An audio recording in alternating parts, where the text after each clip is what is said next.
Nazi, Pakistan Tehreek इंसाफ में ये लड़ाई क्यों हो रही है? ये थमने का नाम क्यों नहीं ले रही? क्या ये बाय डिज़ाइन हो रही है? कितना पाकिस्तान तहरीक इंसाफ की लीडरशिप इसमें खुद कंट्रीब्यूट कर रही है? इमरान खान साहब के बयानी को ये किस हद तक नुकसान पहुंचा रही है और इसके नेट गेनर्स वो कितने कंफर्टेबल इस वक्त पोजीशन में है? इस पर गुफ्तगू होगी। सीनियर सहाफ़ी तज्ज़ियाकार आमिर इलियास राना साहब। आमिर साहब, अस्सलाम वालेकुम, thank you for joining us, बहुत शुक्रिया। और हमारे साथ मौजूद है पैनल में सीनियर सहाफ़ी तज्ज़ियाकार खावर गुमन साहब। गुमन साहब, अस्सलाम वालेकुम, आपका भी बहुत शुक्रिया प्रोग्राम में ज्वाइन करने के लिए। राना साहब, to begin with you. Rana साहब, ये जो इन फाइटिंग है और जो ये सूरत हाल नजर आई, जो कुछ बयानात दिए जा रहे हैं, जिस किस्म की शिद्दत इख्तियार कर चुकी है पाकिस्तान तहरीक इंसाफ के कारकुनान और लीडरान के दरमियान जो इख्तलाफात है, और जो ओहदेदारान हैं बाकायदा तौर पे अब नाम ले लेकर ट्वीट्स के जरिए बयानात में एक दूसरे को निशाना बनाया जा रहा है, ये हमें क्या बता रहा है? ये जो तो इन फाइटिंग को अगर उसका झटका तर्जमा किया जाए तो ये सियासी तौर जुतियों में दाल बट रही है इसमें पीटीआई की। और उसके अंदर जाहिर है कि खान साहब नंबर 1 पे हैं, क्योंकि वो मुख्तलिफ लोगों को मुख्तलिफ इंस्ट्रक्शंस जब वजीर आजम थे तब भी दिया करते थे। उन्हें पता था कि कौन कहाँ जाके मेरी बात को कैसे रिपोर्ट करेगा, कि कौन पिंडी जाएगा, कौन अपारा जाएगा। तो अब किसी को वो संजानी कह देते हैं और किसी को कहते हैं डी चौक जाओ। तो अब भी यही कुछ हो रहा है कि आजम सवाती साहब को वजाहत देनी पड़ी कि मैं पहली दफा भी जब गया था तो वो भी इमरान खान की वजह से ही बात करने गया था, क्योंकि उनको पीटीआई के जो सोशल मीडिया इन्फ्लुएंसर्स हैं, यूट्यूब हैं, उन्होंने बहुत बदनाम किया कि ये तो फौज की इमा पे गए थे। जिस तरह अली अमीन और बैरिस्टर सैफ के साथ हुआ, और अब सलमान अकरम राजा ने पहले शेर अफजल मरवत, फिर फैसल फरीद, और अब मतलब अपनी पार्टी के जैसे वो नामजद सेक्रेटरी जनरल हैं वैसे ही नामजद चेयरमैन हैं, उनको साथ बिठा के और अली जफर की जो कुछ उन्होंने की ट्वीट श्वीट करके और उन्होंने जवाब दिया, तो ये अपने उरूज पे पहुंची हुई है। मुझे तो शक ये है कि अब सलमान अकरम राजा साहब का नंबर आएगा कि उनसे जितना काम ले लिया गया है कि ठीक है, और अब वो खुद को एक्चुअली इमरान खान की जगह पे, जिस तरह कल उन्होंने प्रेस कॉन्फ्रेंस की है, वो समझ में आ रही है बात कि वो अपनी जगह बना चुके हैं उनके नजदीक के अब इमरान खान उनके बगैर नहीं चल सकते।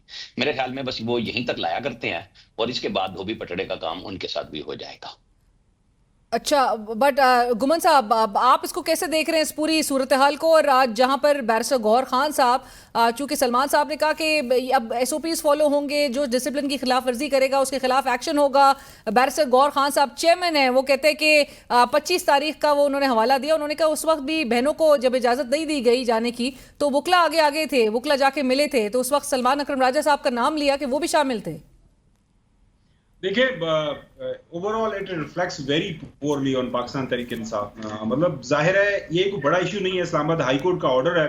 अगर इस्लामाबाद का हाई कोर्ट का जो ऑर्डर पढ़े हैं वो कहता है कि सलमान अकरम राजा ने ही जो लिस्ट देनी है, he is the focal person, तो फिर जेल इंतजामिया को उसके ऊपर अमल दरामद करना चाहिए। जेल इंतजामिया इसके ऊपर अमल दरामद क्यों नहीं कर रही, ये जाहिर है जेल इंतजामिया से पूछना चाहिए। और अगर अमल नहीं कर रही तो उसके ऊपर सलमान अकरम राजा साहब को अदालत के साथ रजू करना चाहिए, नंबर 1। नंबर 2, अब पाकिस्तान तहरीक इंसाफ से ये सवाल जेन्युइनली पूछना बनता है कि ये एक छोटा सा इशू है कि किसने मिलना है किसने नहीं मिलना।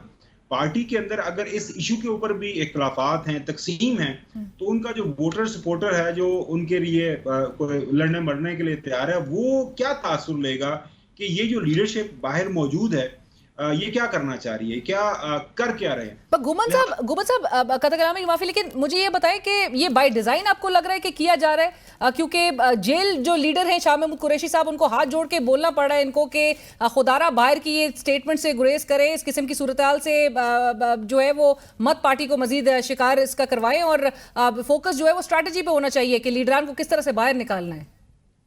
देखिए, बाय डिजाइन है या ये बाय डिजाइन नहीं है, इंटेंशनली है या नहीं इंटेंशनली है, लेकिन इसका जो एंड रिजल्ट है मैं तो वो आपको बता रहा हूँ। अब ये सलमान अकरम राजा साहब इसके ऊपर क्यों ज्यादा रिएक्शनरी हो रहे हैं, और दूसरी बात यह है कि अगर सलमान अकरम राजा की इजाजत से या उनके दिए हुए नामों ने ही अंदर जाना है, फिर बाकी लोग उनकी इजाजत के बगैर कैसे अंदर चले गए? तो उन्होंने कहा रैंडमली, आज अली जफर साहब कहते कि रैंडमली इजाजत मिल गई। रैंडमली इजाजत मिल गई, वही तो मैं अर्ज कर रहा हूँ कि ये बहुत ज्यादा जो है अब इनको इसके ऊपर एक्सप्लेनेशन देनी पड़ेगी आने वाले दिनों के अंदर पाकिस्तान तहरीक इंसाफ को। और यकीनी तौर पर पाकिस्तान पीपल्स पार्टी, पाकिस्तान तहरीक इंसाफ इस वक्त जो है डिसअरे में है। लेकिन अगर इसको थोड़ा सा कैनवस बड़ा करें तो वो ये है कि क्या ये जो मौजूदा हमें शदीद जो इख्तिलाफ, तकसीम, लड़ाई पाकिस्तान तहरीक इंसाफ की नजर आ रही है, उसका असर पाकिस्तान के जो सियासी निज़ाम के ऊपर मस्बत पड़ेगा या मनफी पड़ेगा? That is very important thing. अब इसके ऊपर जाहिर है मेरी नजर में हमने जो पॉलिटिक्स देखी है पिछले 20-25 साल इस्लामाबाद के अंदर, जब तक ये सियासी कुव्वतें आपस में लड़ती रहेंगी, जाहिर है जो हुकूमत में पार्टी नजर आती होती है उसको हर वक्त जो है हरा ही नजर आता है। उनको नजर आता है कि सारे मामला अंडर कंट्रोल हैं। 2018 से 2022 तक पाकिस्तान तहरीक इंसाफ वाले कहते थे 2023 की बात ना करें, 2028 की बात करें। आजकल उसी तरह का बयानिया, उसी तरह की बॉडी लैंग्वेज हमें जो मौजूदा हुक्मरान है उनकी तरफ से सुनने और देखने को मिल रहा है। लेकिन वक्त बदलते पता नहीं चलता। कहना मैं तो यही चाहूंगा बहैसियत सिटीजन ऑफ पाकिस्तान कि आपको इवेंचुअली सियासी इस्तेहकाम की तरफ जाना है और उसके लिए ज़रूरी है कि ये लोग जो सियासतदान है एक दूसरे के साथ मिल बैठें, बात करें। इवेंचुअली इन्होंने एक दूसरे के साथ बैठना ही है। राइट। और मैं यही बात लेके जाऊंगी कि आमिर साहब, आपको समझ आ रही होगी कि घुमन साहब किस तरफ इशारा कर रहे हैं। अब नेट गेनर्स के भी हवाले से बताइए कि इस पूरी सूरत हाल, उनकी आपसी लड़ाई की जो नेट गेनर्स हैं, जो बेनिफिशरीज हैं, वो तो बरमला जिस तरह से अब वो कह रहे हैं, राना साहब ने हमारे 2 रोज पहले प्रोग्राम में कहा कि जी हमें गालियां देते हैं, अगर ये समझते हैं कि हमारे पास इख्तियार नहीं है तो गालियां हमें फिर क्यों दी जा रही है। इरफान सिद्दीकी साहब कल कह रहे थे कि ना रोकने पे ना मिलने देने पे हमारा कोई इख्तियार नहीं है, हमारा तो आती नहीं है। देखिए बात सिंपल सी है। आज पीटीआई चैंपियन है कि जी हम सिविल सुपरमेसी के लिए लड़ रहे हैं और फलाएं डिमका है। आपको याद है, मैं पुरानी बात नहीं कर रहा, मैं आपको 92-93 की भी सुना सकता हूं कि उस वक्त इसाक खान और नवाज शरीफ किस तरह लड़ रहे थे, बेनजीर भुट्टो क्या गेम कर रही थी। आपको ताजा तरीन बहुत लेटेस्ट, चूंकि घुमन साहब ने 13-18 की बात की, तो यूसुफ रजा गिलानी ने खड़े होकर कहा था ना कि रियासत के अंदर रियासत नहीं बन सकती, कहा था ना, तो उनको उड़ा दिया।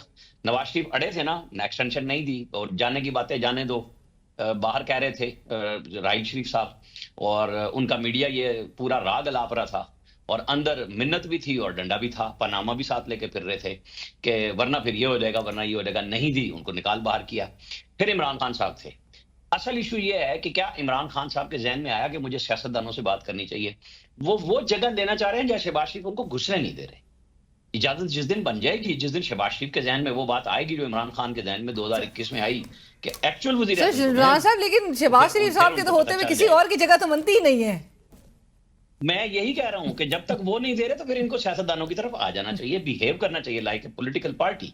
उन्हें जिन लोगों के साथ ये लगे हुए हैं, चाहे वो मैंगल साहब हो, चाहे महमूद खान चकदई हो, उनके जरिए पीपल्स पार्टी और नून के साथ बात कर लेनी चाहिए। उसका रास्ता भी वो उसी तरह से लेंगे। और वो जुबैर साहब हमारे प्रोग्राम में कह रहे थे कि इमरान खान साहब डटे रहे अगर वो चाहते हैं एक सस्टेनेबल डेमोक्रेटिक सिस्टम और ये निजाम को अगर एक सस्टेनेबिलिटी देने के लिए। घुमन साहब देखिए, ये सानवी इश्यूज हैं कि जी कौन क्या करता रहा है, तो मैं वही अर्ज कर रहा हूँ जो राना साहब भी बात कर रहे हैं। देखिए इवेंचुअली आपका आइन क्या कहता है, आइन का जो ओपनिंग पेज है उसके अंदर ये कहा जाता है कि अवाम की राय को मोहतरम जाना जाएगा और अवाम के चुने हुए नुमाइंदे जो हैं वो एक मुकद्दस अमानत के तौर पर इख्तियार को मानेंगे।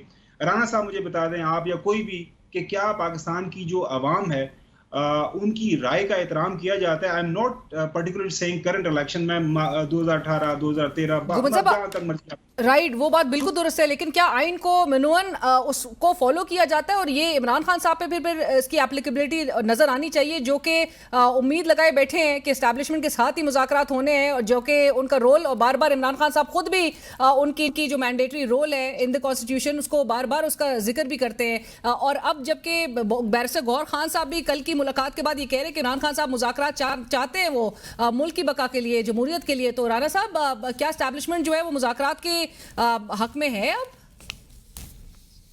एस्टैब्लिशमेंट ने तो बड़ा क्लियर कट कहा हुआ है और उनके स्टांस में मुझे तो अभी तक, हम जब गुफ्तगू कर रहे हैं, कोई तब्दीली नजर नहीं आ रही। कि आपको माफी भी मांगनी है, आइंदा के लिए सिद्ध के दिल से ये भी कहना है कि हम ये काम नहीं करेंगे और जाके सियासी जमातों से बात करें।